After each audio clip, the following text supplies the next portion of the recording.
All right, everyone, we have to talk about the opportunist of the hour, Al Sharpton, who's still pretending that he stands for, like, Black Lives or the inner city or something. He's a rich old dude, a corporate politician. He's controlled by the same people that control, like, any of these others. He's just a sellout. His new idea is that we should defund the Jefferson Memorial because taxpayers shouldn't have to prop up the statue of somebody who owned slaves. Okay, they're also tacitly saying the same thing about George Washington. Yeah, good luck removing his monuments from the United States. I wouldn't be surprised if an actual concerted effort conglomerated behind his words to do this. I also think that this is probably the sort of rhetoric that breaks down the current paradigm completely and begins to eventually... I'll give you my predictions here. As of right now, the tech world has now joined in the fray of playing identity and ideology as opposed to fairness. Instead of giving everyone, as they should, an open platform so that good ideas over time can win out against shitty ideas, they've decided now to play favorites, which is exactly what the government's been doing. Trump, so far has just condemned all violence, pointing out that there's plenty on the left and on the right. He's basically, when Trump is the sane one in the room, we've got problems. Really, we've got terrible problems in this country right now. All is chaos. Yeah, Keck has returned, I guess. But here's the thing. Right now, they're laying the groundwork for their own demise.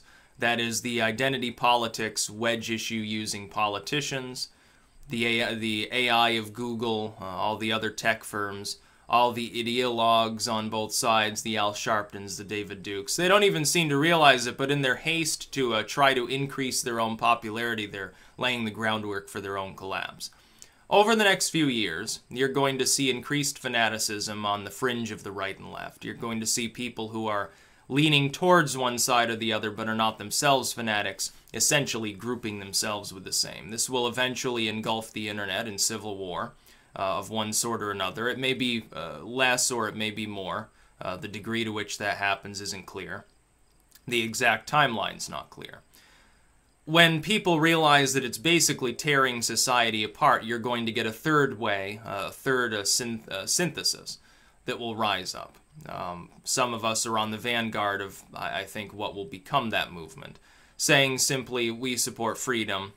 These sides can talk until they're red in the face, and their speech should not be suppressed. We need liberty more than ever. We need Americanism more than ever. And we're going down a very dark path as a country. As the moral panic inevitably begins to recede and people realize that the army of Nazis and communists never fully materialized, all will be forgotten. Things will return to stability. And you're going to see a resurgence of the kind of lifestyle, I think, that you saw in the 1990s. Things will be very stable. Things will be very peaceful and wonderful, and a lot of people who've maneuvered themselves in some ways, if they're dishonest, or were already in a proper position, will gain greatly for this. I would warn all other people with substantial platforms that if your gut instinct right now is to endorse in some way some fanatics on some concocted side, you may gain for right now, but you're going to get crushed under in a few years. The coming paradigm completion will destroy you. You'll be forgotten. You'll be a fringe of a past era. And then when the next moral panic comes, you'll be basically like Al Sharpton and David Duke are right now, which is essentially losing favor, attempting to regain their relevance, setting themselves up for one dead cat bounce before they basically go the way of the dinosaur. That's what will, I believe, happen. So long-term optimism, which is good because we could use some right now. Short-term extreme pessimism, because a lot of people that are not fanatics are going to get harmed in the process of these tech firms attacking one another. Al Sharpton, though, is laying the groundwork for the demise of the wedge issue left, and he doesn't even realize it. Now, he doesn't care, because he's just doing this to get more donations. He's doing this so that he can pretend that he's continued to be a relevant political figure after the 1990s anyway. He's not. He stands for a consensus of reality that is artificial, tiny, and weak. But he's going to end up convincing some people on the left that it's a good idea to actually attempt to defund or deface the Jefferson Memorial. And when these memorials to people who lived several hundred years ago and who were involved with the founding of our nation, when these memorials are inevitably vandalized because of what he's saying, when they're inevitably attacked, when inevitably some people on the far left begin attempting to defund them, it will be no different than if a group of Nazis got together and said, hey, we're going to erect a statue of Adolf Hitler in the town square, or something like that. And the reaction from most people in society will be the same. What are you smoking? Have you completely lost your mind? Because in the average person's mind, much as Al Sharpton or other identity politicians and figures on the left may think, there is no similarity between a Robert E. Lee statue and a Thomas Jefferson statue. They are overstretching. They're stretching the limits of the term fascist. They're stretching the limits of the term racist to engulf groups that have nothing in common with either. They're stretching their identity politics beyond the breaking point. This happens with hegemonic movements. When a movement becomes too potent, too fanatic, but seems to have support, that destroys the movement. Eventually it goes a step too far and alienates everyone that might have been receptive to their original causes. So while the average American may not really care if you tear down a Confederate memorial, they will care if somebody starts, trying to spray paint Jefferson's face, or takes a sledgehammer to Abe Lincoln because he was essentially a proponent of the Henry Clay model in regards to slaves, which was, I'm going to emancipate them and then we're going to send them to Liberia. When this begins entering the left-wing lexicon, it's going to turn off so many people to their message that the fringe gets handicapped. That fringe becomes pure, extremely fanatic. It does grow, but its growth is then limited. You're going to see this natural mode of mankind kick in on both sides at some point, which means that things get worse, but at some point they stop getting worse and they begin to regress back to normalcy. So again, optimism long term, but we're talking about a scale of a number of years. We're not talking about a very short-term thing. When we saw the chaos of the early 90s, the last time race relations and identity politics and things like this were this virulent was the early 90s. And that lasted for several years. Then things very, very quickly snapped back into order and became better than ever as sort of the MTV-style way of thought comes about and people stop being so offended, they stop being so afraid, the moral panic completely dissipates, leading to its inversion, which is the absence of panic, the general prevailing feeling of calm, the general prevailing feeling of Americana. We can do this, we're going to survive, we're okay. I'm not predicting civil war at this point in the United States. Now, you got to take another thing into consideration. We can't deal with things that are inevitable so much as we can deal with things that are likely or unlikely. It is extremely unlikely at this point that this current moral panic is going to lead to any consummative end that is any different from the last significant moral panic of the 80s through the early 90s.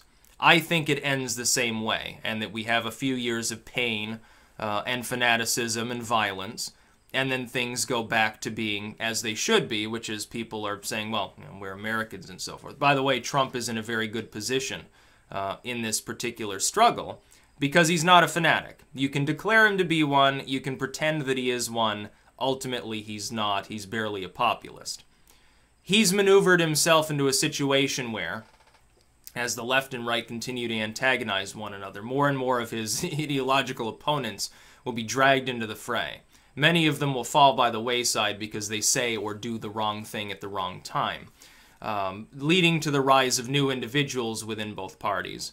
Hopefully the rise of solid third-party membership. I support the libertarian cause. At this point, the Libertarian Party is still taking up the wrong strategy. They still are. They're pretending that there's some synthesis of left and right when they should be offering an actual third way. Right now, they're trying to wine and dine still a bunch of Bernie Sanders progressives. It's not going to work. You might as well try to wine and dine some fascist movement. Oh, don't worry, fascism's compatible with libertarianism somehow, or something like that. It's nuts.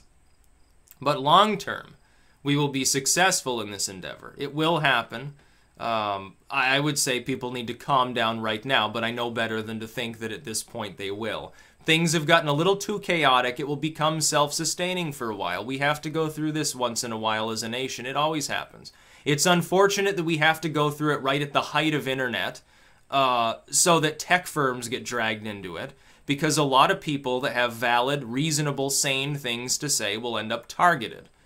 And the worst case scenario is we let the government come in and declare the internet a public utility. It would turn it into the next cable. Yeah, it'll continue being edgy and kind of cool for a while. Eventually it means we have to make a whole new internet. A whole new internet would have to be constructed, something that's totally privatized and exempt from that sort of situation. People would have to pay more to use it. It would be better, maybe long term, but it would cost more. It would take a long time to construct. All you have to do is look to the past and you can basically see the future. Right now, it's looking more like the early 90s struggles than it is like, the 1850s over the slavery debate or something like that. Ultimately, tearing down a Confederate statue, which has already been done before anyway, is not going to cause civil war in the United States. But if the left goes after the Jefferson Memorial or says, oh, well, Washington needs to go, Mount Rushmore needs to be erased, that's going to be a different issue. Don't you understand how that's fundamentally different? I saw one of Trump's people was trying to compare Robert E. Lee and George Washington. Oh, they were both generals and they're no different than Napoleon and stuff like that. This individual appears to have forgotten that the victors write the history books. Of course, Robert E. Lee represents a military force that lost. George Washington represented a military force that indeed did not lose. A little bit different.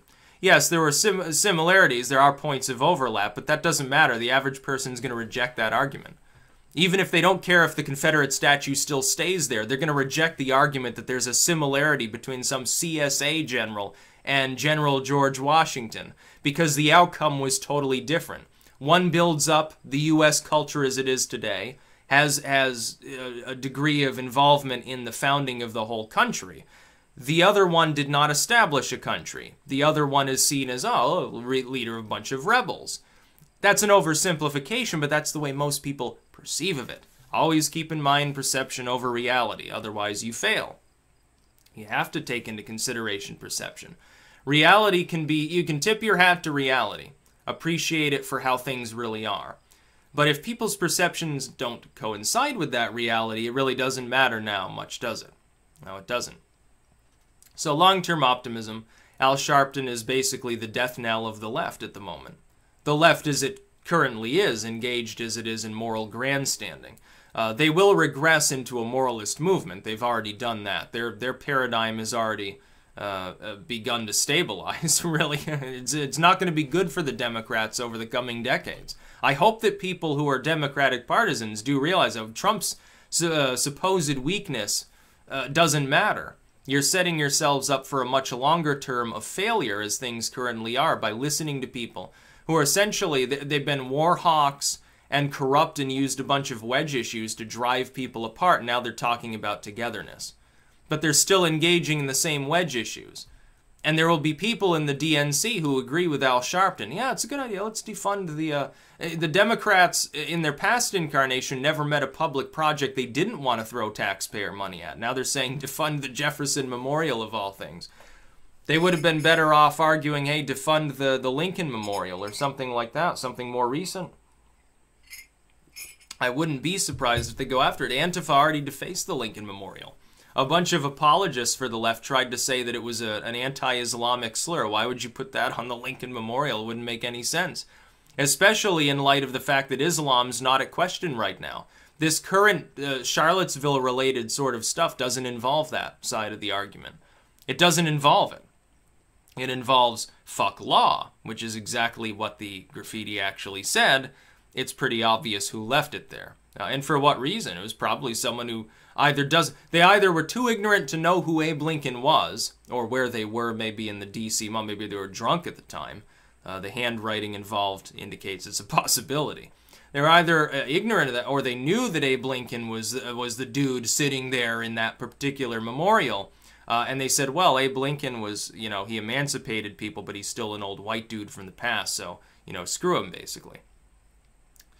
Meanwhile, the left is still endorsing FDR, who was a virulent bigot who threw over 100,000 native-born citizens in concentration camps. So, you know, you got to keep things like that in mind. That's the reality. They don't perceive of it that way, but it's still true. He also prolonged the Depression, so, you know, modern economic platform of people like Elizabeth Warren, I guess. Yep, that's the way things, I believe, will be. So keep that in mind as you analyze your way through things over the next few years. Sometimes the fringe is very, very loud and very, very visible because it's what people are focused on without actually being the ones that will win out over time. That's about all. Peace out.